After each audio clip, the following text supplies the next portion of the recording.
All right, they say, elections have consequences. We're talking about the one in the United States and Donald Trump assuming office on January 20th. So a lot of people could lose their jobs. This guy is already en route to losing his job, but in a good way, and he's okay with it. Daniel Hannan is a European Parliament member, but after Brexit, he's counting down his days. Very good to see you, Dan. Yeah, so if you hear of anything for a newly unemployed MEP, you let me know, won't you? There's a night hot dog about that. What do you make of this? And obviously in populist rages, and Brexit was the first big example of that, Donald Trump and his election here. What's going on? I mean, I wouldn't overdo the parallel. The Brexit campaign was kind of fairly international. Yeah. Right, it was a referendum. But I mean, as I understood it, a big part of Donald Trump's shtick was that he didn't want a free trade agreement with China. A big chunk of ours was that we did want one, that the EU wouldn't let us have one because the EU controls the trade policy of all of its countries, and that outside the European Union, Britain would be a more global, more free trading, more deregulated country. So I wouldn't completely equate them. There were important differences.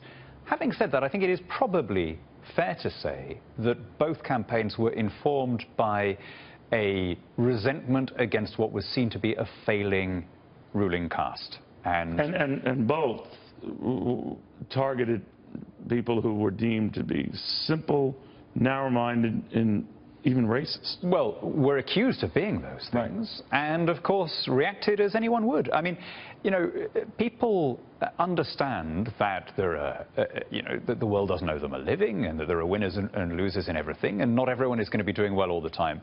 But when you then pick on the people who are not doing well, and additionally go out of your way to tell them that they are racist, xenophobic, they wouldn't be human if they didn't react against that. And what's really incredible to me is that both since Brexit in my country and since the election here, the people who were giving out that insult have doubled down. They've become even more hysterical in their language. Even more obnoxious. And either they don't get what the effect of that is on a kind of neutral person, or, which I think is probably more likely, they don't care, because this is really kind of virtue signaling, isn't it? I don't think they care. In fact, listen to some of the quotes. Americans, even on this election, have no idea what they're in for. Congratulations on the stupidity of the American electorate. These are just comments coming out of British newspapers. I don't know French. It's exactly the same. Could be the same with the French. Exactly the same after Brexit.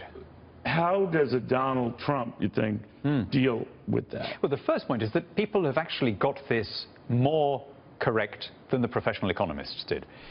When there was I remember the first tweet I sent out after when I saw the election result was, "Buy the dip."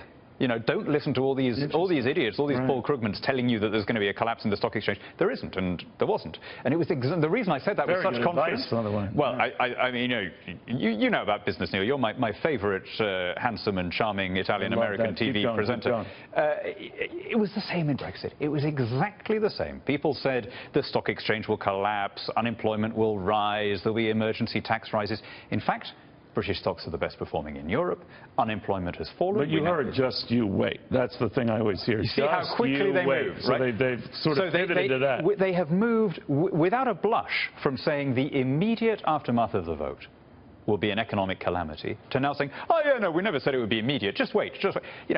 Of course, if you wait long enough, then cyclically there is going to be another recession. We haven't abolished the cycle, right? And when that happens, they'll say, you see. But what I think about the people French? know I mean, their conservative pen could rise as a force. In Italy, conservatives are feeling their votes. You think this continues? So I think that there's been a reaction ever since the bailouts. There's been a sense that the system was rigged, that poor or low and medium income families were expropriated through the tax system to rescue some very wealthy bankers and bondholders from the consequences of their errors. And that has angered people on both sides of the Atlantic.